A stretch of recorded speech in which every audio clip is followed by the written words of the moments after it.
Bueno, faltan 6 minutos para las 8 de la tarde, estamos en directo, estamos en la redacción abierta, hemos estado en ese meeting de Vox en Plasencia, elecciones Extremadura, que se resolverán el día 21, pero bueno, fieles a la cita, aquí estamos, la redacción abierta, dispuesta a contarles con honestidad, con rigor, con valentía y en un ambiente de libertades lo que nos parece que es esencial de nuestro trabajo, que es ayudarles en la digestión de lo que es noticia, opinarles, enmarcarles y contarles lo que hay que saber del día a día.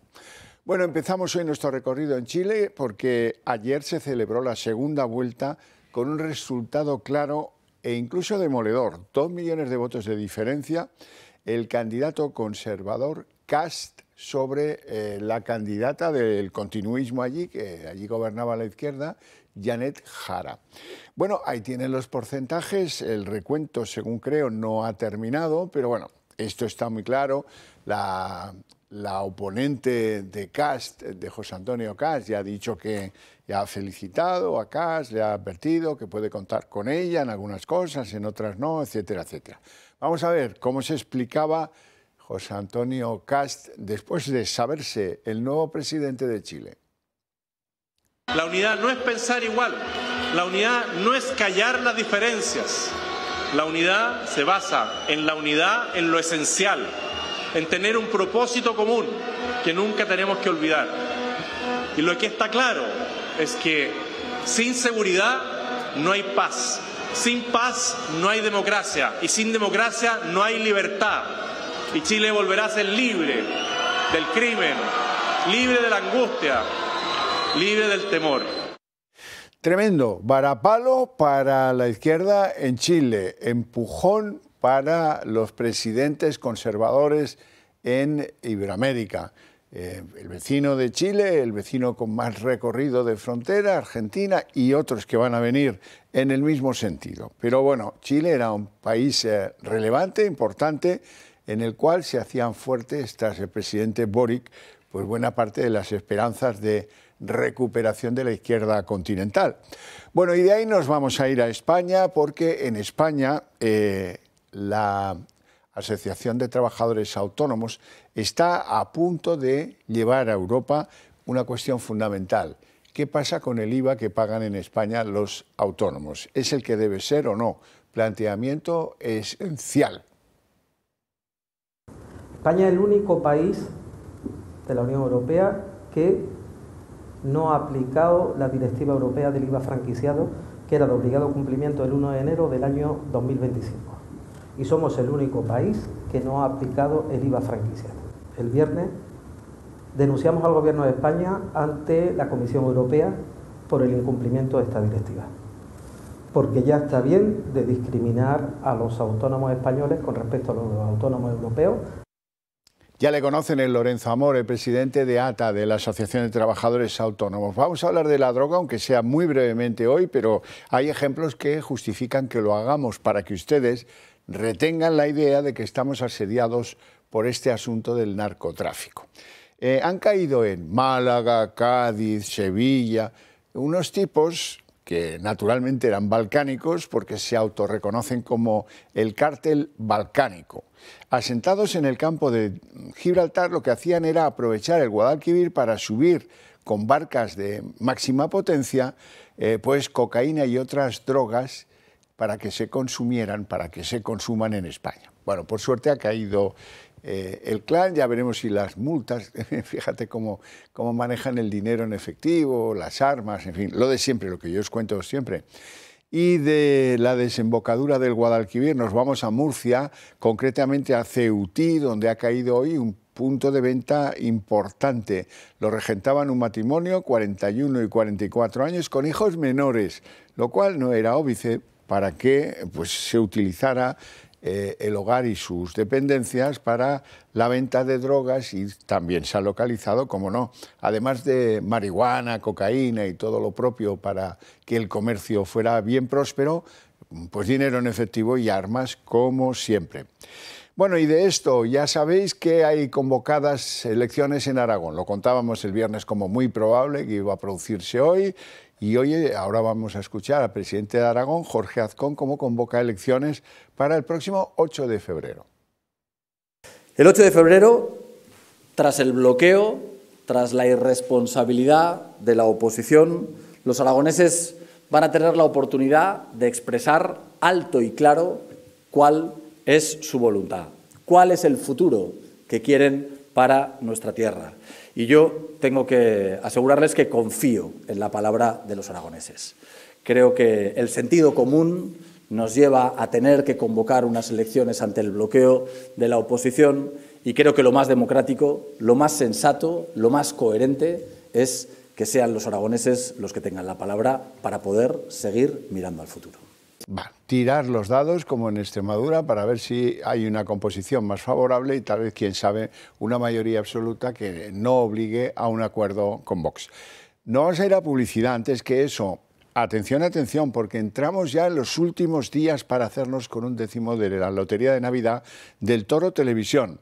Si todavía no lo tenéis, este es el momento, que luego llegan los últimos compases en los que, uy, me quedé sin él porque no llegué a tiempo para... Bueno, estáis a tiempo. ¿Cómo podéis conseguirlo ahora mismo? Antes de que se agote, claro. Llamando al 91 616 2464 y oiga, que quiero un décimo o 2 décimos de lotería de la suya.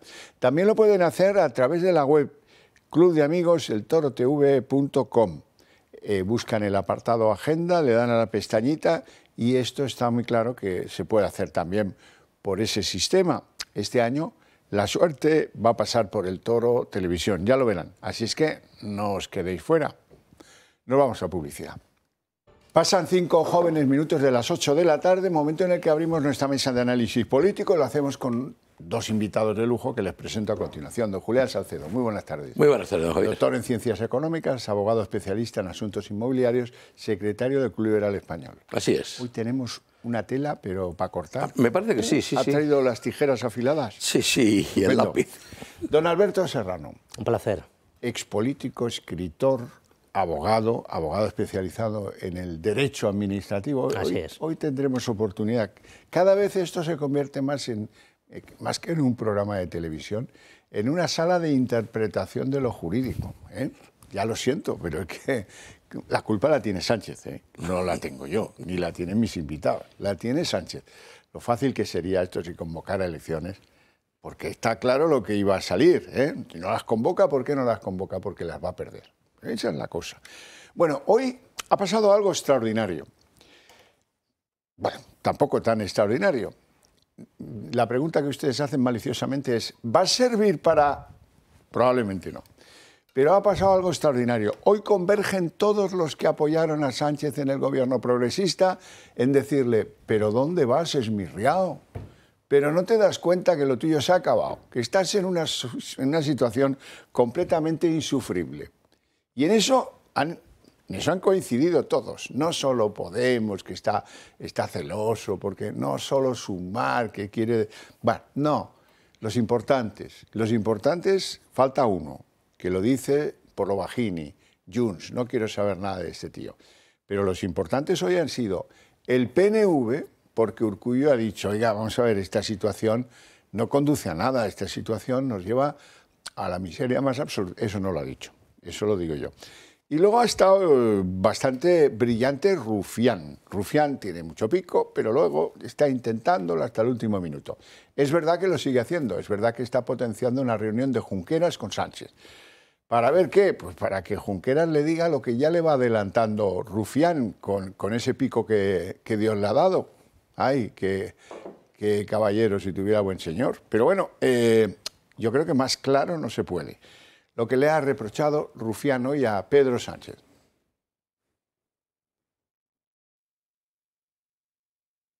Para que nos explique, repito, a la cara qué piensa hacer para regenerar su partido y su gobierno. Nosotros durante mucho tiempo dijimos que esto era una ofensiva judicial y mediática, y lo es, como nos pasó a nosotros y nosotras. Con una diferencia, aquí se han encontrado cosas, Se han encontrado cosas. Y repito, hombre, pedirle a la izquierda del PSOE, se llame como se llame, que haga de paracaídas y que trae con todo, pues tampoco. Bueno, y Urkullu, el del PNV, que este está callado siempre, va recibiendo competencias, ahora le van a transferir el SEPE, el Servicio de Empleo. El Servicio de Empleo Estatal ya no va a tener unidad de caja, ya los vascos van a manejar su parte y ya está. Pero Urkullu es muy relevante que califique la situación de insostenible. Él es el que tiene la capacidad de disolver las Cortes Generales y de convocar elecciones.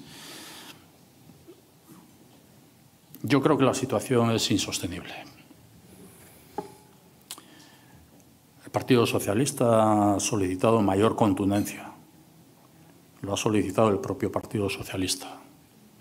Creo que es el Partido Socialista quien tiene que valorar cuál es la situación ante una dinámica por parte del Partido Popular de ni agua.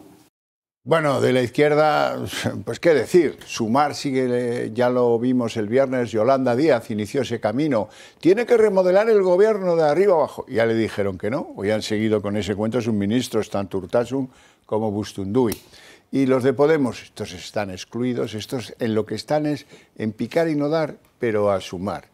Oiga, déjense de remodelaciones, lo que tienen que hacer es abandonar a Sánchez y salir del gobierno. Bueno, tiene su lógica. De todo eso, yo espero que se cabreen mucho los que apoyaron a Sánchez para acceder a la Moncloa, porque hoy Sánchez ha hecho un balance de gestión del gobierno, 2 semanas antes de lo previsto. Alguien se conoce que le decía, oye, presidente, deberías salir y decir algo, porque la gente está como pollo sin cabeza. Bueno, finalmente lo ha hecho. Y ha demostrado que no ha escuchado a ninguno de sus aliados, a ninguno. Él sigue en lo suyo, que esto es culpa del fango, de los medios ultras que están cargando contra no sé qué, y cuando le hablan de cambiar el gobierno tiene la desfachatez de decir que es el mejor gobierno de la historia de España y que está haciendo una gestión extraordinaria. Aguantar campañas de acoso personal, mentiras, en definitiva fango, lo haremos, lo haré, porque la razón que buscamos no solo está en el presente de nuestros conciudadanos, también está en el pasado y en el futuro de nuestro país. Por eso nos sentimos cargados de determinación, de convicción y también de energía, y por eso vamos a dar lo mejor de nosotros y nosotras mismos en esta segunda parte de la legislatura. Estoy profundamente orgulloso y agradecido del trabajo que hacen todos y cada uno de los ministros y ministras del Gobierno de España. Creo que es uno de los mejores gobiernos que ha tenido España. Julián Salcedo. Bueno, el presidente de gobierno, Pedro Sánchez, hace demasiado tiempo que está desconectado de la realidad, ¿no? La realidad va por un lado y él va por otro. Es verdad que la mayor parte de los presidentes de gobierno, o todos los presidentes de gobierno que hemos tenido, pues terminan recluyéndose en la Moncloa, solamente escuchan a los que le dicen lo que quieren oír y, por tanto, su desconexión de la realidad es tremenda, ¿no? Pero en el caso de Sánchez yo creo que va un poco más allá, porque él no solamente trata de defenderse, es que trata de hacernos ver que la realidad, de imponernos que la realidad es la suya. Es decir, no, mire usted, están ustedes equivocados. La realidad es lo que yo pienso. Lo que ustedes piensan están equivocados. Eso, el fango y lo demás, ¿no?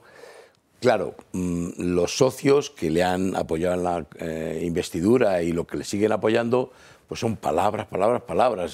Yolanda Díaz decía, creo que era el viernes, tiene que remodelar el gobierno, tiene que hacer cambios. Drásticos. Drásticos, sí. Probablemente estaba pensando a ver si echa a todos los del PSOE y nos mete a todos los de Sumar. Digo yo que eso sería un cambio drástico. Rufián dice, tiene que decirnos qué piensa hacer. Y a continuación añade, porque se han visto cosas. Hombre, si has visto cosas, pues no hace falta que te diga qué va a hacer. Claro, oiga, ya lo hemos visto, no nos cuente usted más. Se le ha escapado esto de las manos, tome la decisión de disolver la Cámara, someterse a una cuestión de confianza, las 3 alternativas. Y ahora, finalmente, Urkullu, que ya no pinta nada en el PNV, por mucho que forme parte del Euskadi Buru Batzar o lo que fuera, pues lo dice, y lo dice justamente 3 días después de que fue expresidente Ortúzar se haya incorporado a Telefónica como parte probablemente de un pago o de recolocación. Es que no es serio, es que hemos entrado en un mundo que de verdad ya no da tiempo, es que a ver todas las cosas que ocurren, es imposible, yo ya no me acuerdo de casi todas. Alberto. Sí, Xavier, empezando por este último que me ha parecido muy interesante, lo de Urkullu. Urkullu es un hombre que está en una conexión con Aitor Esteban. entre ellos se matan. Uno es el presidente del gobierno vasco y otro es el presidente del PNV. Aitor Esteban quiere ejercer de Arzallus. Lo que pasa es que no tiene, lógicamente, la entidad, ni la categoría, ni el reconocimiento de ellos. Entonces yo creo que Urkullu busca un cierto reconocimiento, de algún modo afeando pues, la línea que está marcando Aitor Esteban y estableciendo separación entre ellos. En el horizonte del PNV, Alianza Vasca, paralelo a la Alianza Catalana, que les pueda también hacer mucho daño electoral. Por ejemplo, a propósito de la limpieza. Oiga, que ustedes están apoyando a gente que nos limpie, los vascos, hombre, somos más limpios que nadie, faltaría más. Y podría hacer bastante daño en los mismos términos que hace Silvia Ríos con la Alianza Catalana a lo que era Convergencia y Unió. En relación con Sánchez, este señor ya está en una deriva antidemocrática. En democracia se está pues para cumplir un programa previamente pactado, previamente ofrecido al ciudadano, no tiene presupuesto, no tiene ley, lo hemos comentado, y ahora tiene una presión incluso por sus propios socios, lo ignora todo y absolutamente. ¿Y por qué lo ignora? Porque sabe una cosa, en primer lugar, que los socios no pueden presentar una moción de censura por su cuenta, porque no tienen los votos suficientes. Requerirían 35 diputados y no los tiene. Los socios siempre tienen que apoyar una moción presentada por el PP más Vox. Y eso es una combinación que ellos es que ni se lo plantean los propios socios. Hemos hablado del PNV, pero bueno, estos otros de Sumar o el propio Podemos. Me hace gracia porque Sumar decía, no hay que suprimir, o hay que una remodelación de gobierno, hay que echar a determinados ministros. Oye, ¿en quién está pensando?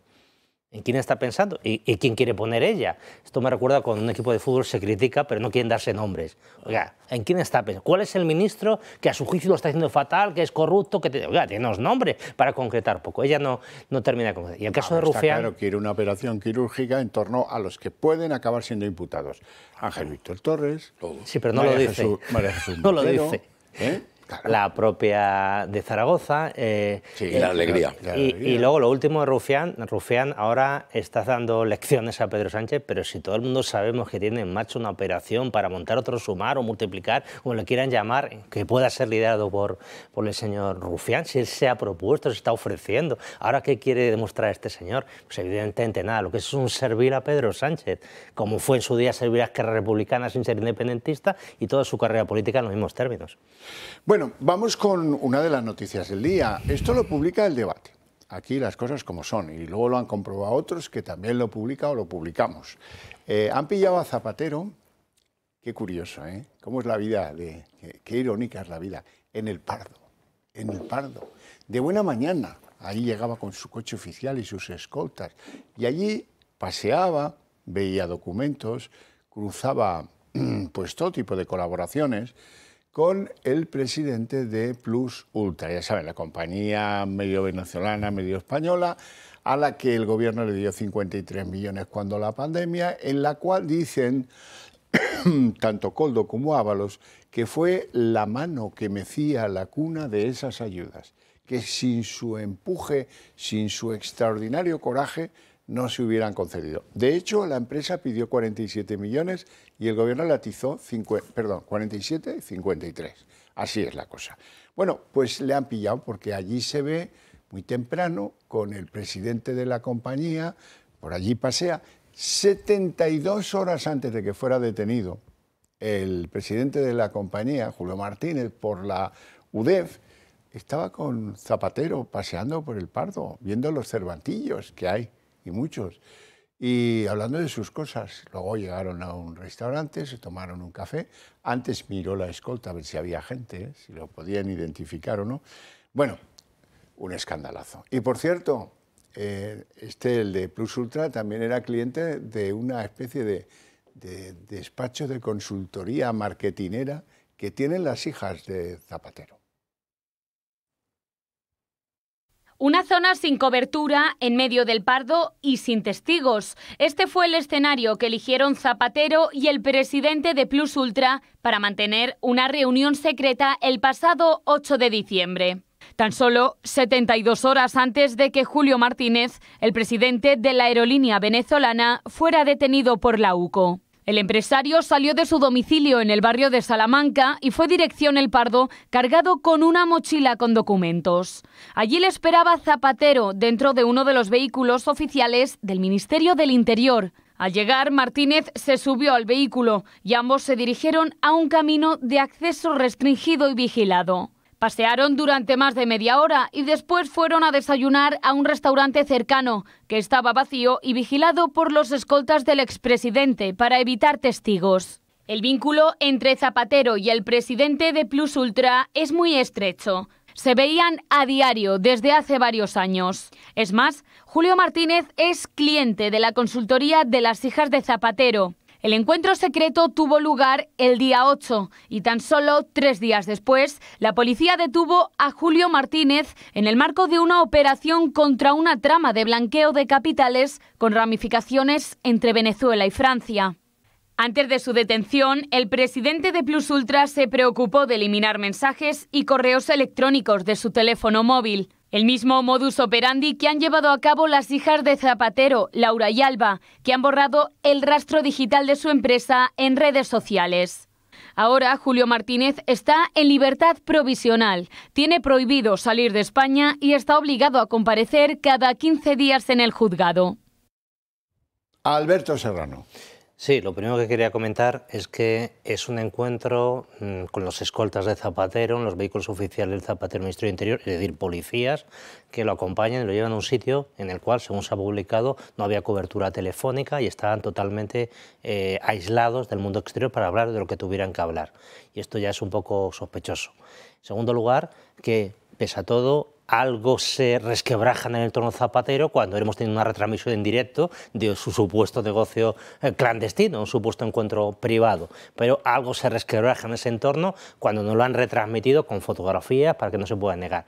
Y luego esto puede responder a 3 cuestiones. La mera casualidad, o son amigos, una mera casualidad, amigos entre comillas, porque este señor tiene negocios con sus hijas y tal. Sus hijas se supone que son presentadas por él. No se citan a las 8 de la mañana. Eso es complicado. Es ser mal amigo. Bueno, es una hipótesis así un poco descartable, ¿no? Y luego ya hay que sea una negociación o que sea una reunión extraordinaria, si me permiten los términos, como si fuéramos una sociedad, para hablar de un tema concreto, por ejemplo, que a los 2 días ten cuidado que va a venir la policía, o bien, que sería peor que esto, incluso una reunión ordinaria, o sea, que eso es habitual, que dentro de la sociedad que forman se reúnen y hablan de sus cositas, y ahora que vamos a tener una primera foto, pero que esto sea habitual. En cualquiera de las hipótesis, que un expresidente se relacione, genere negocios, él y su familia, con unos señores que el otro día estaban a disposición judicial en un entramado en el cual el Consejo de Ministros ha podido dar ayudas a estos, es que es todo un disparate, es más de lo que venimos comentando. Esto no es un tema menor, es un tema extraordinariamente grave. Tengo que recordarles que a Plus Ultra, según nos tiene dicho a la Audiencia Nacional, que es quien bajo secreto está investigando todo esto, se la investiga por un presunto delito de blanqueo. Se supone que dinero de alguien en Venezuela que se camufla de negocios en España y se blanquea Dios mediante, como podríamos decir. ¿No, Julián? Bueno, todo lo que habéis comentado lo suscribo plenamente, ¿no? Claro, este tipo de actitudes pues son propias de la mafia, ¿no? En donde te lleva a un lugar extraño para que nadie te pueda grabar, donde no hay cobertura, etcétera. Pero claro, no estamos hablando de un cualquiera, ni tan siquiera de un ministro. Estamos hablando de un expresidente de gobierno. Y a un expresidente de gobierno no se le puede permitir, él no se podría permitir este tipo de cosas. Al revés, no sabemos qué relaciones tendrá con el presidente de Plus Ultra. Hay que pensar que desde luego no son susceptibles de que las conozcamos todos, porque si no uno no se va a mitad del monte, ¿verdad? Y a las 7 de la mañana o a las 8 de la mañana haya acompañado. Y además hay que recordar que en su caso, en esa condición de expresidente, sigue disfrutando de un montón de ventajas que pagamos todos los españoles. La propia escolta que le acompañaba, la secretaria, todo eso, ¿no? Lo pagamos todos. Por tanto, a él hay que pedirle transparencia absoluta, luz y taquígrafos. ¿Se quiere reunir con el presidente de Plus Ultra? Ningún problema, hágalo usted en un lugar público. No oculte nada. No vamos a escuchar su conversación, lógicamente, probablemente no tengamos por qué escucharlo, pero lúcida que quien va y se esconde es porque precisamente pretende que no se sepa que ha tenido esa reunión, ¿no? Pero claro, como muy bien decía don Alberto, claro, esto ya está podrido completamente, porque justamente se van a mitad del monte y hay alguien que le saca las fotografías para que no pueda negar la evidencia, ¿no? Y en la línea que dice don Julián, es total. Para que no sea de Madrid, el Monte del Pardo es un terreno protegido en el cual no se puede acceder. Este señor levanta una valla y irrumpen entre los cervatillos y demás fauna y jabalíes que hay allí y ahí para que estén a su Y la lucecilla gusto. del pardo, ya se acordarán los que tengan una cierta edad, ¿no? De que era lo de la lucecilla del pardo. Vamos a hacer una pausa de publicidad, apenas 2 minutos, volvemos y continuamos. Bueno, vamos a hablar de algo que no es una noticia. Es, si acaso, el pensar de alguien que ha querido comunicarlo y yo lo que tengo es el interés de conocer si mis invitados comparten o no esa interpretación. Hay quien cree que el Supremo le dejó la puertecita entreabierta al fiscal general del Estado, Álvaro García Ortiz, para que su condena a 2 años de inhabilitación, pago de 7.200 de multa y una indemnización al ciudadano contribuyente pareja de Ayuso de 10.000 rupias, que a mí me parece una birria, como indemnización, que te reconozcan que te han hecho eso y te den 10.000 euros, con eso no pagan ni 2 días del abogado. Pero bueno, a lo que vamos, estos señores que ven ahí del Confidencial creen que le han dejado la puerta abierta para que no le acaben de expulsar de la carrera fiscal. A cualquier otro esto significaba que le expulsaban de, vamos, que no hacía de fiscal ni en Andorra. Pero hay quien interpreta que la sentencia le deja una puertecilla abierta. ¿Cómo lo veis? Sí, bueno, el Estatuto Orgánico del Ministerio Fiscal del año 81, muy antiguo, y hay dudas en cuanto a la interpretación. Yo lo interpreto que seguramente este señor dentro de 2 años, cuando termine su periodo de inhabilitación, va a volver de fiscal. Y también en la propia sentencia se dice, una circunstancia que ya vengo comentando. El reglamento habla de delitos dolosos. Habla de delitos dolosos. ¿Y este lo de es? Delitos dolosos, sí, efectivamente, habla de delitos dolosos, pero dice a continuación, mientras no se rehabilite, una cosa así, porque estás manejando un lenguaje del Código Penal del año 75 que ya está totalmente obsoleto. Vale. Entonces, mientras no se rehabilite, quiere decir que hasta que no se cancelen los antecedentes penales, y por tanto yo creo que a partir de los 2 años seguramente este señor va a poder ingresar en la carrera fiscal siempre y cuando le interese, porque a lo mejor entra en el ámbito de los servicios jurídicos del PSOE, gana más dinero, está mucho mejor, hace lo que le da la gana, o lo contrata Leire Díaz, eso sin ningún problema. Pero yo quiero hablar de la sentencia en este punto, que la pena del 417.2, artículo del Código Penal, que lo que se ha condenado García Ortiz, dice que son de 2 a 4 años de prisión, que es lo que tenía que haberle condenado. Pero en un punto, que yo me permitirán el Tribunal Supremo que discrepe,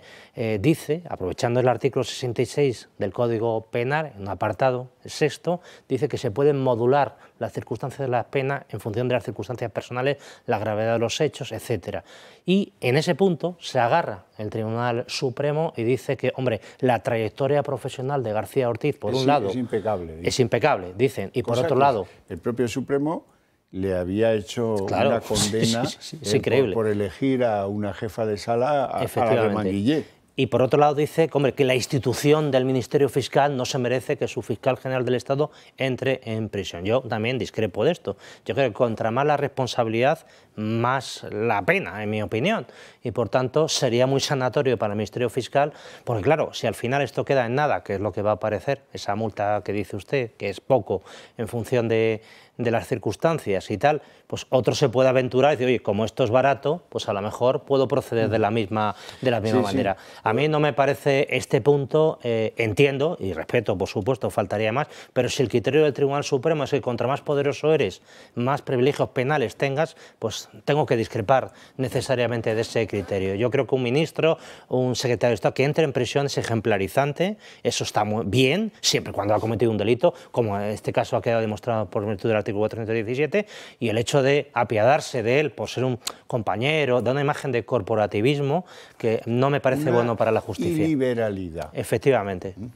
Pues sí, yo no soy de los que creen, de la lectura de la sentencia, que haya quedado ninguna puerta entreabierta para que él pueda, digamos, reincorporarse a la carrera fiscal.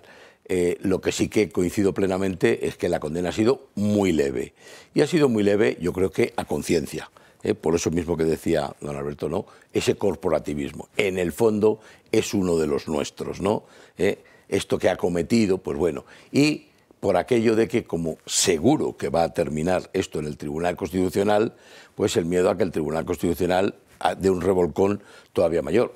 que el Tribunal Constitucional va a revocar la sentencia del Tribunal Supremo, no lo podemos dudar nadie. Otra cosa es que no debería y no podría, pero lo va a hacer, ¿no?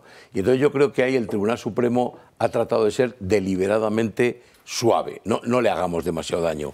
Condenémosle, sí, pero a 2 añitos. No, ha retorcido el Código Penal. No quiero decir yo que eso tenga una conclusión de hecho cierto, pero a mí me recuerda la sentencia del Procés. Claro, lo mismo, sí. Es lo mismo. Y como hay un magistrado que estuvo en las dos, que es Marchena, pues me parece que esto es un poco marchénico. La solución marchénica, que parezca que sí, aunque sea a medio pelo, para ver si con esto. Y al final, con ese tipo de cosas, ya decía Elena Francis, hija mía, es mejor ponerse una vez colorada que 100 veces amarilla.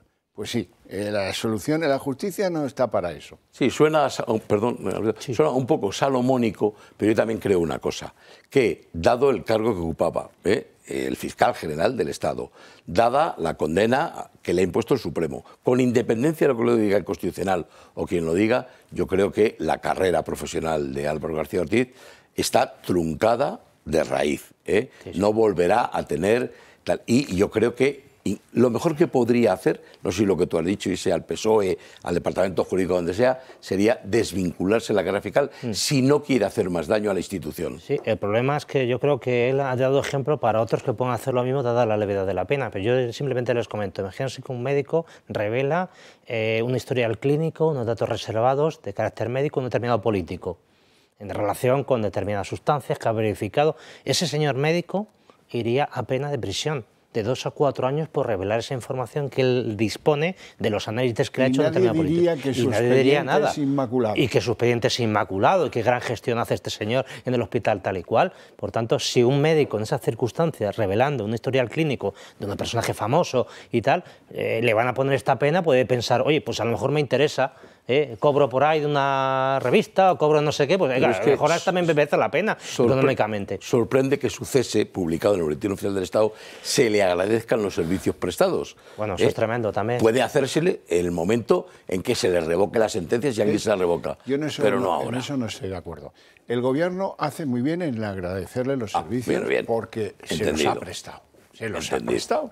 A ver, ¿para quién espiaba este tío? A ver, ¿para quién llamaba al de la SER? Ya no hay dudas. Lo pone en el BOE, ya no hay dudas. ¿Para quién redactaba las notas de prensa esas en las que pues incumplía con un deber que tiene como funcionario público de alto nivel? Estoy de acuerdo contigo, más pena que si fuera cualquier otro. Claro. Cualquier otro fiscal hubiera llegado dimitido de 2 años antes al juicio. Sí, sí.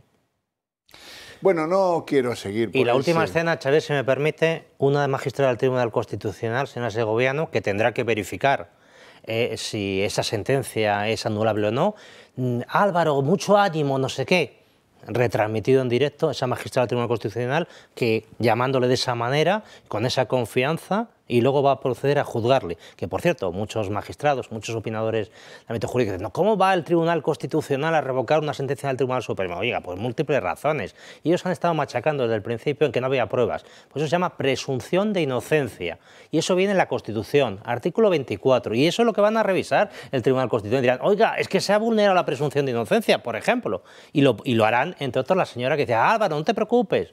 Tú tranquilo. Bueno, vamos avanzando. El Partido Popular va a llevar a la justicia europea precisamente la sentencia del Constitucional sobre la ley de amnistía. Eso es lo que van a ver a continuación. Esto, en síntesis, ¿qué es lo que os parece?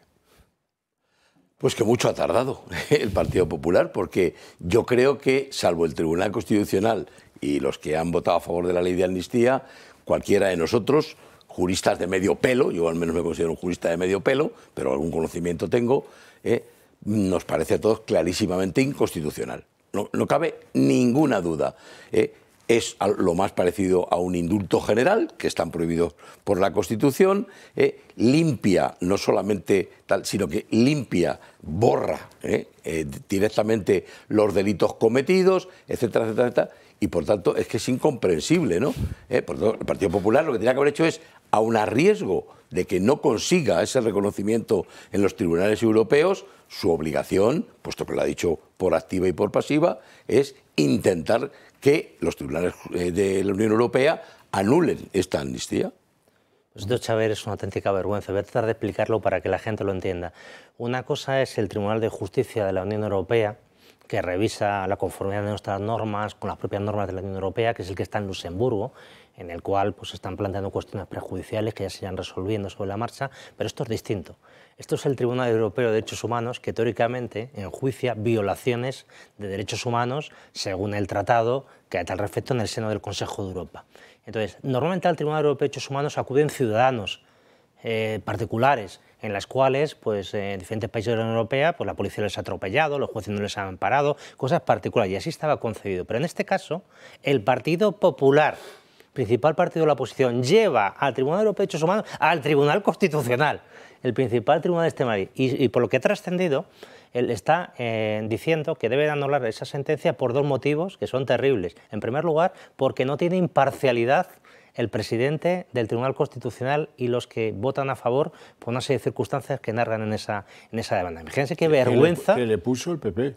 Fíjese qué vergüenza, le votó el PP, pero qué vergüenza que el presidente del Tribunal Constitucional, según el Partido Popular, lo lleva al Tribunal Europeo de Derechos Humanos, es un hombre que no es imparcial y es, aunque esto les cuesta a los jueces, pero es la principal cabeza judicial, desde ese punto de vista, de justicia constitucional al menos, de este país. Y en segundo lugar, lo que viene a decir es otra cosa también terrorífica, que es que esa sentencia no tiene motivación, en la medida en que los hechos que narra son absolutamente sesgados. Viene a decir, no, todo esto está fenomenal, porque ahora en un contexto político... No, mire usted, esto tiene que ver con 7 votos que tenía el señor Puigdemont. Y no porque lo digan el Partido Popular, sino porque lo decía el propio Pedro Sánchez. No amnistía. ¿Le hacen falta 7 votos? Sí amnistía. Y entonces eso tiene que reflejarse y ver si eso encaja en el Estado de Derechos. Si por 7 votos se puede alterar, retorcer, transgredir las normas de esa manera, tal como lo están llevando a cabo. Esto no tiene por objeto resolver ningún problema político, esto tiene por objeto resolver la silla de Pedro Sánchez. Y es lo que está diciendo el Partido Popular, que está llevando a ese Tribunal Europeo, que está en Estrasburgo, que es una auténtica vergüenza que se juzgue de España en estos términos, pero es lo que tenemos. Bueno, vamos a hablar de los acusadores, o por lo menos de los acusadores del PSOE. Media docena de ellos, diferentes puntos de España, en la Ejecutiva, en diputaciones, en ayuntamientos relevantes, en otros menos. Bueno, hoy le tocaba hablar, porque ya era hora, a Pedro Sánchez de este asunto. Tampoco parece que se entere de mucho. Él dice que son presuntos casos. ¿Con qué presuntos? Pero si han dimitido, si les habéis hecho dimitir, si han reconocido que, bueno, han reconocido poca cosa, de acuerdo, sí, pero el caso no es presunto. Las víctimas sabéis quién son. En el PSOE sí lo sabéis. Los ciudadanos no lo sabemos. No habéis querido acompañarlas a la Fiscalía. Bueno, eso vosotros veréis, pero hombre, da la sensación de que hoy Pedro Sánchez se debiera haber marcado, si quiere recuperar algo del voto feminista, se tendría que haber marcado un hermana, yo sí te creo. Y en lugar de eso se ha marcado todo lo contrario, presuntos, yo no sé, el partido ha sido muy transparente. ¿Cómo que el partido ha sido muy transparente? Si habéis ocultado las denuncias cuando entraban en los buzones habilitados para ese supuesto, si las habéis escondido bajo 7 llaves, si tienes todavía a Julito Salazar, le tienes de asesor en la Moncloa, y es el guarro number one, que tiene 6, 7 testigos a su alrededor, que dice que sus actuaciones en su despacho, que pagamos todos en Moncloa, son inapropiadas, completamente inapropiadas. Ha salido alguien de su pueblo, del pueblo de Julito, ¿cómo se llama este hombre? Salazar. Paco Salazar. Paquito. En Dos Hermanas, y ha dicho, uy, desde niño ya era así. Desde niño ya era así, un caso perdido. Un caso perdido. La mano larga.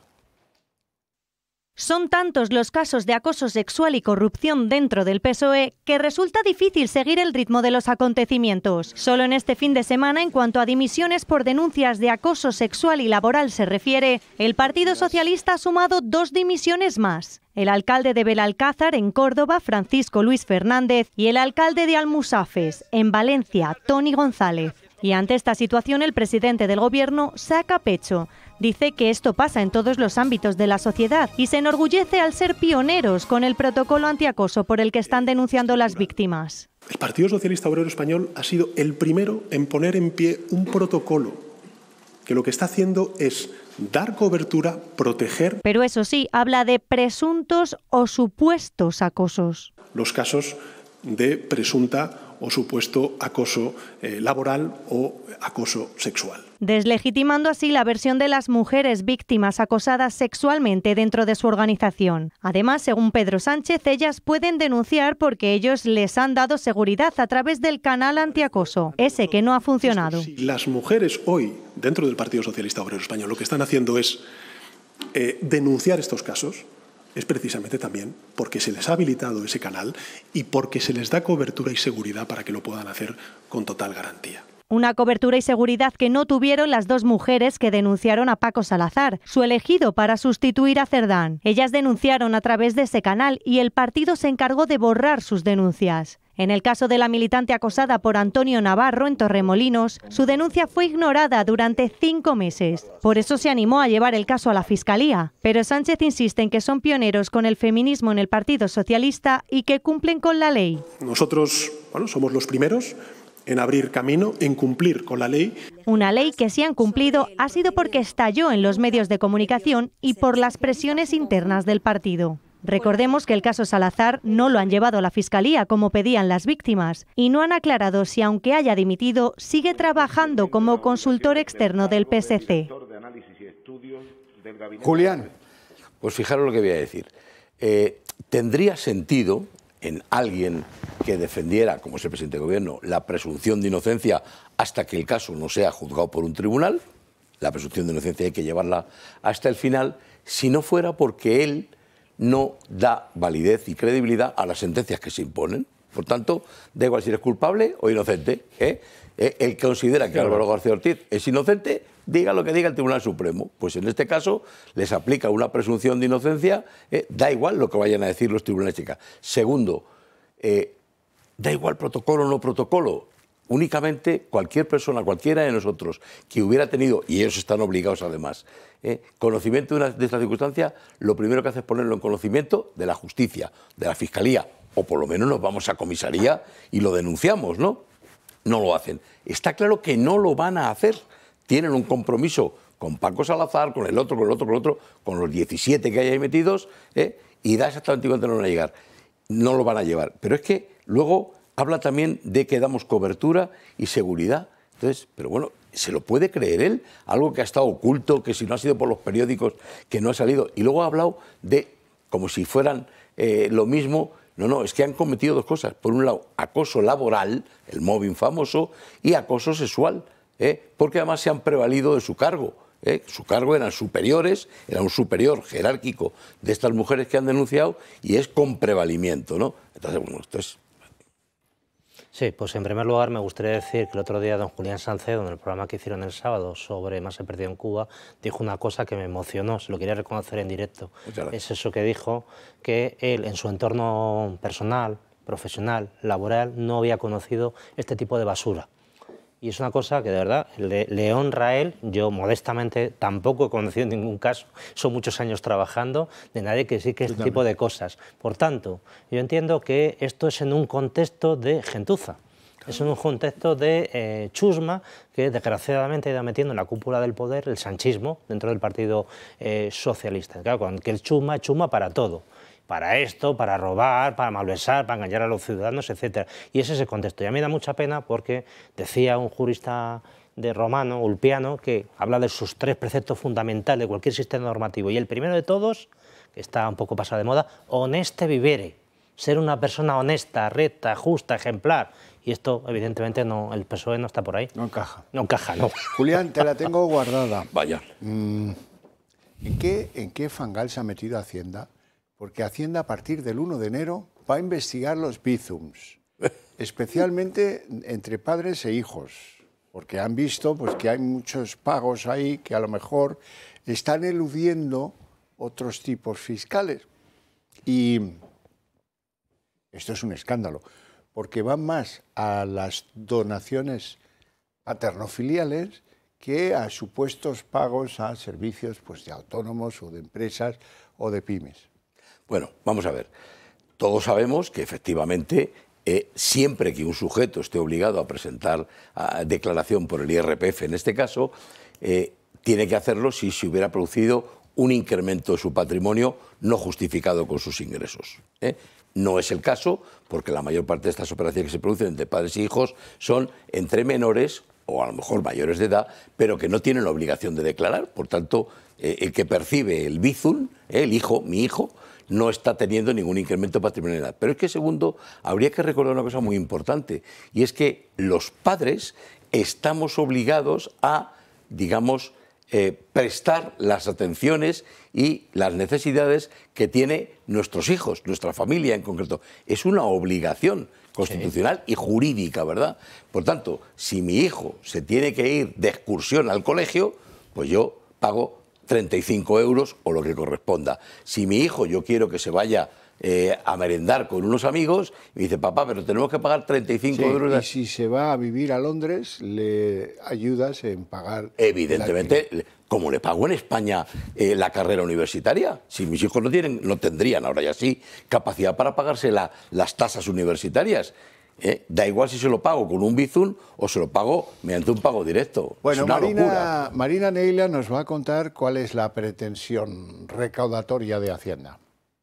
Sí, a partir del 1 de enero Hacienda controlará los bizums. De hecho, pondrá el foco en aquellos pagos que se realizan de manera frecuente, de manera habitual, sin importar la cantidad. Por ejemplo, estamos hablando de aquellos pagos que se realizan de padres a hijos para ayudarles, por ejemplo, con el alquiler, con la hipoteca o por lo que sea. Si esos pagos no se justifican, se considerarán donaciones encubiertas y habrá que pagar impuestos. La peor parte de todo esto se lo llevan las empresas y los autónomos, nuevamente, que tendrán que declarar todos sus movimientos con bizum. Hasta ahora el tope estaba en 3.000 euros. Estos informes los realizan las entidades bancarias, que hasta ahora lo hacían anualmente, pero pasarán a hacerlo mes a mes. Si no se cumple, estamos hablando de multas de entre el 50 y el 150% de esa parte no declarada, a la que se podrían sumar los intereses de demora. Muchas gracias, Alberto. Nada, simplemente decir sobre este tema que, bueno, que es el bizum o como cualquier tipo de transferencia, es un cierto control que pretende Hacienda y en general el Partido Socialista, que sacamos el dinero del cajero y lo entreguemos en mano como hacían ellos. Eso es, y lo metamos en un sobre, un sobrecito transparente y le pongamos nombres a los billetes. Me parece una involución. Desde luego que sí. Bueno, la relación entre la Iglesia, Conferencia Episcopal Española y el Gobierno refleja ciertos datos de tensión. Y ya saben que los obispos no son muy de generar tensiones, más bien son de lo contrario. Si se les puede acusar de algo, serían de bueno, ser un poco templagaitas, ¿no? Vamos a ver, vamos a escuchar lo que dice sobre esto Luisa Argüello, que es el portavoz de la Conferencia Episcopal. Yo digo, si la situación está bloqueada, tenemos que acudir a la Constitución. Entonces, lo suyo sería una cuestión de confianza, una moción de censura y, si no, dar la palabra a los ciudadanos. Eso es una opinión. Al Gobierno le ha sentado a cuerno quemado porque no está acostumbrado a que los señores de la sotana le lleven la contraria o les fijen cuál es la línea de actuación. Pero si es que no ha dicho nada, que no diga la Constitución. No sepamos todos y que no diga la Constitución. Es perfectamente legítimo. Su condición, de Monseñor Argüello, su condición no le impide opinar. Y es que además no está poniendo ninguna opinión. Pues yo creo que lo que debería hacer, lo que dice es las tres alternativas que hay. No hay otra. Otra cosa que hubiera dicho, hay que fusilarlo, hay que... Bueno, bien, pues oiga, esto es ilegal. Pero lo que ha dicho es las tres posibilidades que tiene la Constitución. Tiene libertad de expresión que incluye criticar al Gobierno, como de mismo modo el Gobierno puede criticar a la Iglesia Católica o cualquier otro partido político. Faltaría más. Pero este señor lo único que ha dicho es una cosa que es tremenda. Es decir, como el Gobierno ahora mismo está cuestionado, pues que de algún modo se refrenda o se someta a criterio de la ciudadanía, bien con unas elecciones directas o bien a través de su representante en una cuestión de confianza. Es decir, lo que ha hecho este señor es una loa a la democracia. Pero es que, claro, como este Gobierno está en ese proceso de involución democrática, le molesta que le recuerden que está al servicio del pueblo. Y encima que te lo diga alguien con sotana. Tremendo. Bueno, no nos da tiempo de ver las encuestas sobre las elecciones en Extremadura, elecciones que se celebrarán el próximo domingo. Si acaso vamos a ver la del Mundo aprovechando los últimos compases, los últimos segundos. Dice que el Partido Popular subiría a 28-30 escaños, que el PSOE bajaría a 19-21 y que Vox pues, subiría entre 9 y 15. Ese es el cálculo que publica, insisto, El Mundo. Cada periódico publica uno diferente, que se caracterizan pues, por poner al PP entre 30 y 31 y al PSOE entre 19 y 20. Eso podría ser el resumen. Pero, insisto, no tenemos tiempo para más. Lo dejamos aquí, con mi agradecimiento para estos dos caballeros por sus opiniones prestadas al programa y a ustedes por su paciencia e interés. Pero para ustedes hay premio. A la vuelta de publicidad, el día en 30 minutos. El día en 30 minutos. Todos los socios de Pedro Sánchez coinciden por primera vez en que, oiga, usted va por muy mal camino, esto no tiene mucho futuro y hay que reconocer las cosas y tendría usted que operar cambios. Se ha incorporado a ese coro Urkullu, el del PNV, y le dice, oiga, mire, es que esta situación suya es insostenible. Rufián le dice, déjese de que esto es cosa de bulos y de conspiraciones de la ultraderecha y empiece a hacer algo porque estamos en un dilema. O rompemos con usted o tendremos que pasar vergüenza a diario. Le dice Rufián, han aparecido cosas, cosas hay. Mientras tanto, los de Sumar le piden, pues ya saben, remodelación drástica del Ejecutivo y los de Podemos se ceban con Sumar diciéndole que lo que tienen que hacer es abandonar el Ejecutivo. Y Pedro Sánchez, como era de esperar, ni adelanta elecciones ni remodelará su Ejecutivo.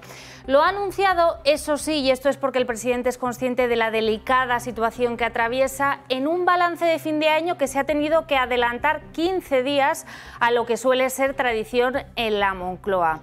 Hoy el presidente del Gobierno ha recuperado esa vieja tesis del fango, de los bulos, del acoso personal para justificar la situación que atraviesa el partido, para justificar la corrupción y los casos de acoso sexual en el Partido Socialista. Aguantar campañas de acoso personal, mentiras, en definitiva fango, lo haremos, lo haré, porque la razón que buscamos no solo está en el presente de nuestros conciudadanos, también está en el pasado y en el futuro de nuestro país. Por eso nos sentimos cargados de determinación, de convicción y también de energía, y por eso vamos a dar lo mejor de nosotros y nosotras mismos en esta segunda parte de la legislatura. Estoy profundamente orgulloso y agradecido del trabajo que hacen todos y cada uno de los ministros y ministras del Gobierno de España. Creo que es uno de los mejores gobiernos que ha tenido España.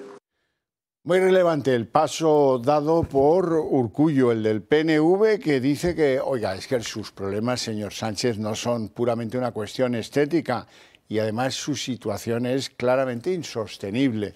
No menos el de Esquerra, Gabriel Rufián. Estos por detrás están intentando desesperados encuentros con Pedro Sánchez, pero le dice Rufián cosas a la cara que no le habíamos oído nunca. La primera y principal, oiga, déjese de conspiraciones, déjese de bulos, déjese de historias, porque van apareciendo cosas. Y ahí lo deja, quiere ser prudente. Ahora, eso sí, Rufián pues dice que tienen un dilema, o romper con él o pasar días de vergüenza y oprobio. Él es el que tiene la capacidad de disolver las Cortes Generales y de convocar elecciones. Yo creo que la situación es insostenible. Nosotros durante mucho tiempo dijimos que esto era una ofensiva judicial y mediática, y lo es, como nos pasó a nosotros y nosotras. Con una diferencia, aquí se han encontrado cosas, Se han encontrado cosas. Y al socio de Gobierno, a Sumar, no le han convencido esas explicaciones de Pedro Sánchez y mantiene el pulso. Pide una remodelación, dice, del Ejecutivo para relanzar la legislatura. Sobre esa posibilidad de adelanto electoral, los de Yolanda Díaz no se han pronunciado. La pregunta no es lo que hemos hecho hasta hoy, la pregunta es qué necesitamos hacer hasta ahora. La comparecencia del presidente del Gobierno ha sido insuficiente porque tampoco ha dado una respuesta a esta pregunta que nosotros hemos lanzado y que está todo el mundo esperando en la calle, que es qué se va a hacer a partir de ahora, y esa hoja de ruta pasa inevitablemente por lo que Sumar ha propuesto, que es que el presidente del Gobierno dé las explicaciones que tocan y vayamos a un relacionamiento del Gobierno. Y Podemos un día más mantiene ese perfil más duro contra el Ejecutivo de Pedro Sánchez. Hoy su portavoz, Pablo Fernández, directamente calificaba al Gobierno, al Ejecutivo y en definitiva al presidente de cadáver y urge a tomar medidas porque dice que a Pedro Sánchez se lo han llevado por delante la corrupción y los casos de acoso sexual. También le lanzan un guiño a los de Yolanda Díaz, a los de Sumar, a su antiguo partido, y le dicen que si están tan insatisfechos que se vayan del Ejecutivo. Tenemos un gobierno que está muerto, un gobierno al que la corrupción, el machismo y la falta de medidas en materia de vivienda se lo ha llevado por delante. Desde Sumar se ha dicho que la situación del gobierno es insostenible o que es prácticamente insostenible. Yo creo que lo que tendría que hacer Sumar es salir del gobierno. Y el presidente de Vox, Santiago Abascal, cree que ha sido delirante ese balance del curso político que ha hecho hoy Pedro Sánchez y que descarta pues, un adelanto electoral para España. Abascal entiende que no hay mucha novedad en ese balance que hace Pedro Sánchez, que es una huida hacia adelante de esa mafia corrupta y de esa mafia habla él acosadora de mujeres, que hay que recordar, como recuerda Abascal, que llegó al poder precisamente con dos banderas, la lucha contra la corrupción y el feminismo.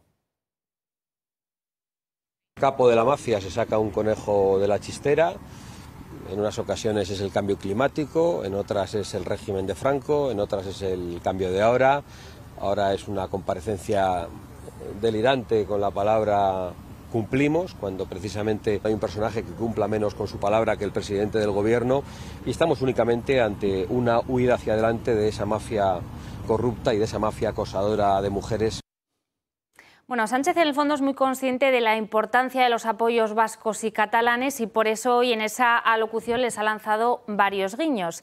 En primer lugar, ha anunciado para principios de enero una reunión con Oriol Junqueras, la primera tras la salida de este prisión. El objetivo es analizar la crisis que atraviesa el Gobierno y, sobre todo, qué acciones pretende desplegar. Sánchez ha asegurado asimismo que está trabajando para que Cataluña y País Vasco entren en la UNESCO y la Organización Mundial del Turismo. Además, presentará unas nuevas balanzas fiscales a la medida de Junts. El líder del PSOE es consciente del momento delicado que atraviesa y hoy ha trufado su mensaje de varias proclamas electoralistas y sobre todo de guiños al votante joven. Desde utilizar expresiones como que a España le renta este gobierno hasta anunciar un abono transporte para toda la península que, por cierto, ya adelantó hace un año Óscar Puente. El billete incluirá media distancia, cercanías y autobuses de largo recorrido y entrará en funcionamiento en un mes. Su precio será de 60 euros al mes y de 30 en el caso de que seas menor de 26. El objetivo, según ha adelantado el propio Sánchez, es que se sumen Metro y otras entidades autonómicas y locales. El AVE, eso sí, no estará incluido. Todos los socios del Gobierno por primera vez le dicen a Sánchez, oiga, usted así no puede seguir, la situación es insostenible. Es muy relevante que a ese coro de críticos se añada el PNV, Cuyo, y que Rufián tense la cuerda, al de Esquerra Republicana. Este dice que para ellos es un dilema, pasar vergüenza cada día o romper con Pedro Sánchez.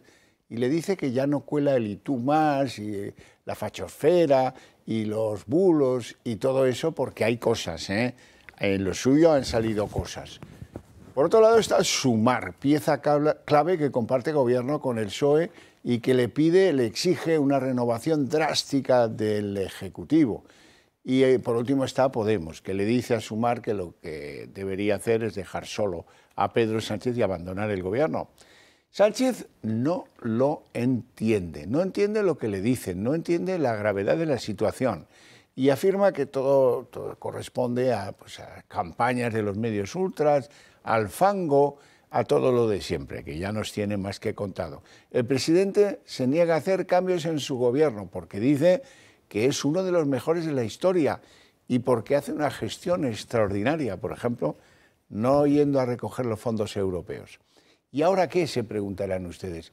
Pues hombre, los socios van a marcar los tiempos de si hay o no adelanto electoral. Lo lógico sería que los socios del gobierno progresista reaccionaran mal a que el presidente Sánchez los ignore y que lo lógico sería por fin que le forzasen a convocar elecciones. Por ejemplo, Esquerra Republicana pide una reunión urgente entre Oriol Junqueras y Sánchez, que suena a un ultimátum efectivo. En esta situación, los socios progresistas, aunque no lo digan, están pendientes de si se produce o no una imputación del PSOE por financiación ilegal. Eso podría ser la última línea de defensa para el gobierno de Sánchez. Y el colmo del absurdo, Xavier, lo hemos visto esta mañana cuando Pedro Sánchez presumía de contundencia ante los casos de acoso sexual que han salido en las últimas semanas en su partido.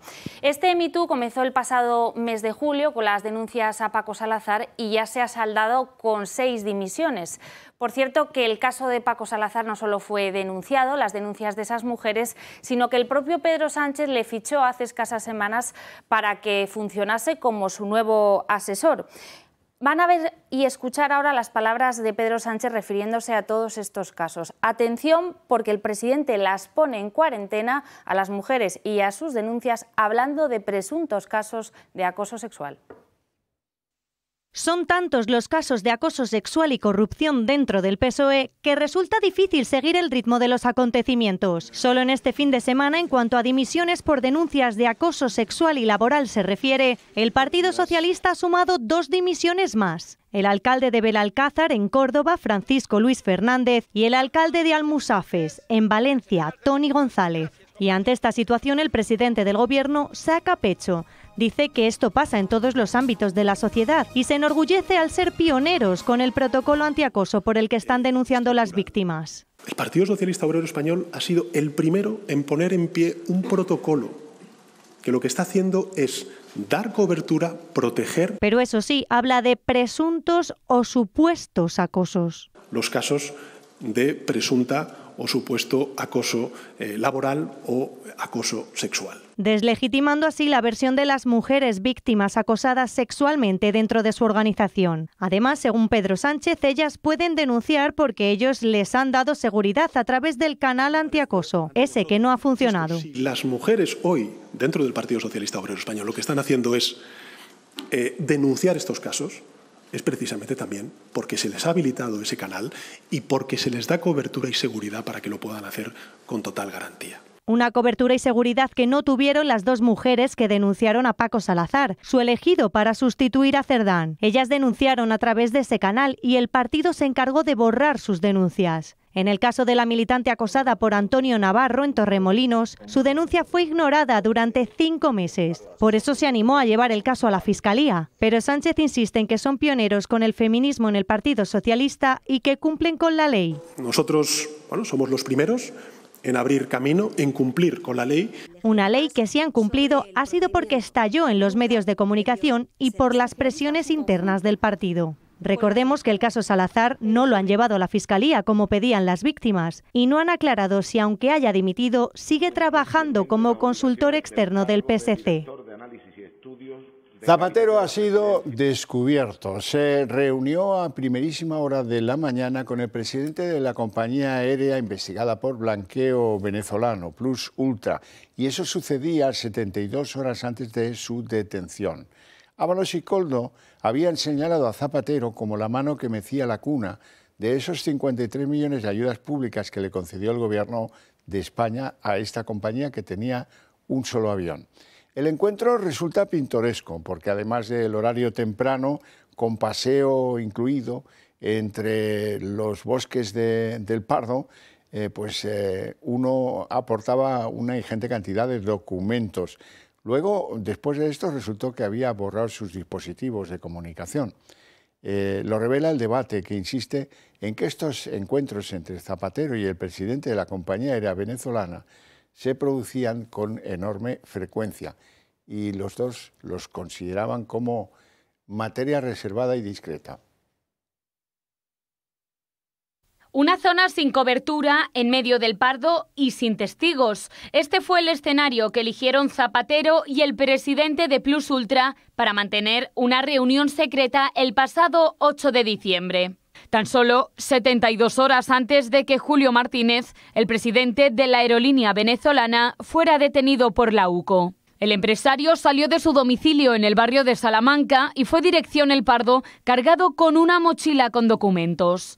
Allí le esperaba Zapatero dentro de uno de los vehículos oficiales del Ministerio del Interior. Al llegar, Martínez se subió al vehículo y ambos se dirigieron a un camino de acceso restringido y vigilado. Pasearon durante más de media hora y después fueron a desayunar a un restaurante cercano, que estaba vacío y vigilado por los escoltas del expresidente para evitar testigos. El vínculo entre Zapatero y el presidente de Plus Ultra es muy estrecho. Se veían a diario desde hace varios años. Es más, Julio Martínez es cliente de la consultoría de las hijas de Zapatero. El encuentro secreto tuvo lugar el día 8 y tan solo 3 días después, la policía detuvo a Julio Martínez en el marco de una operación contra una trama de blanqueo de capitales con ramificaciones entre Venezuela y Francia.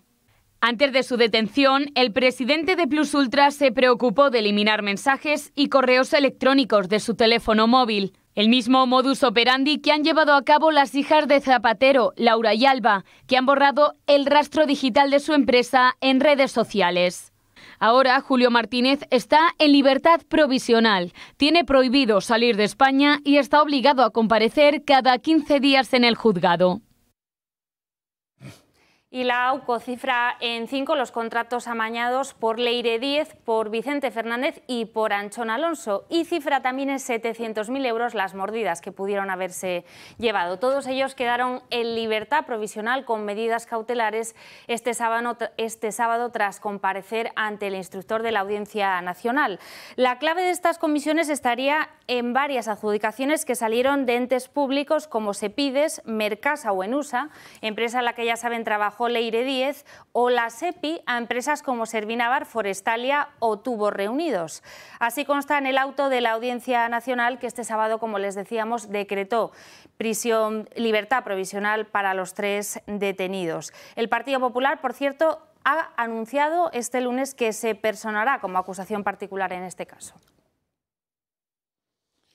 Y en la página económica, mucho cuidado con el Bizum. Cambian las normas, Hacienda lo quiere controlar, todo eso después del 1 de enero, o sea, dentro de 15 días escasos. Nos lo cuenta Marina Neila. De enero, Hacienda controlará los Bizums. De hecho, pondrá el foco en aquellos pagos que se realizan de manera frecuente, de manera habitual, sin importar la cantidad. Por ejemplo, estamos hablando de aquellos pagos que se realizan de padres a hijos para ayudarles, por ejemplo, con el alquiler, con la hipoteca o por lo que sea. Si esos pagos no se justifican, se considerarán donaciones encubiertas y habrá que pagar impuestos. La peor parte de todo esto se lo llevan las empresas y los autónomos, nuevamente, que tendrán que declarar todos sus movimientos con Bizum. Hasta ahora el tope estaba en 3.000 euros. Estos informes los realizan las entidades bancarias, que hasta ahora lo hacían anualmente, pero pasarán a hacerlo mes a mes. Si no se cumple, estamos hablando de multas de entre el 50 y el 150% de esa parte no declarada, a la que se podrían sumar los intereses de demora. Y en la página internacional, José Antonio Cast hizo ayer historia en Chile tras ganar las elecciones con el 60% de los votos. El fundador del Partido Republicano afirma ser la derecha del sentido común y la libertad y estar dispuesto a desmantelar el progresismo de Gabriel Boric. Sus planes pasan por combatir la inseguridad, disminuir la presencia de inmigrantes en situación irregular, optimizar el funcionamiento del Estado y, sobre todo, reducir impuestos. El nuevo mandatario gobernará con un Parlamento conservador, pero sin mayoría absoluta. Sigue la consternación en Australia después de que este fin de semana tuvieran ese atentado en Australia en el que se aprovechó una fiesta, el Hanukkah judío, para que 2 personas, padre e hijo, por cierto, según la policía, pues tiroteasen a los asistentes a la fiesta. 15 víctimas mortales y un héroe anónimo, porque, bueno, pues ya muchos ya lo saben, pero fue un frutero de origen árabe quien, arriesgando su vida, desarmó al terrorista que quedaba pues, con capacidad efectiva.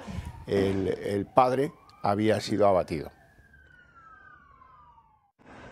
Bueno, hablamos de Emilia. Eso es, tenemos que hablar de Emilia porque la noche ha sido muy complicada en toda la costa mediterránea. La buena noticia es que la borrasca empieza a remitir, pero ha causado estragos y muy fuertes en varias localidades. En concreto, en Alhama, en Murcia, este lunes la Guardia Civil ha tenido que rescatar a un hombre que fue arrastrado por el agua. En Murcia llovió tanto tiempo que recibieron los agentes hasta 200 llamadas. En Almería se han perdido cultivos y en la Comunidad Valenciana 14 municipios se han visto hoy obligados a cancelar las clases y las universidades. Bueno, hasta aquí el día en 30 minutos. Les deseamos una feliz noche a todos, especialmente a los que continúen con la señal del Toro Televisión. Y mañana estaremos muy atentos al Consejo de Ministros, que previsiblemente anunciará el relevo de Pilar Alegría al frente de la portavocía del Ejecutivo. Aquí se lo contaremos. Hasta mañana.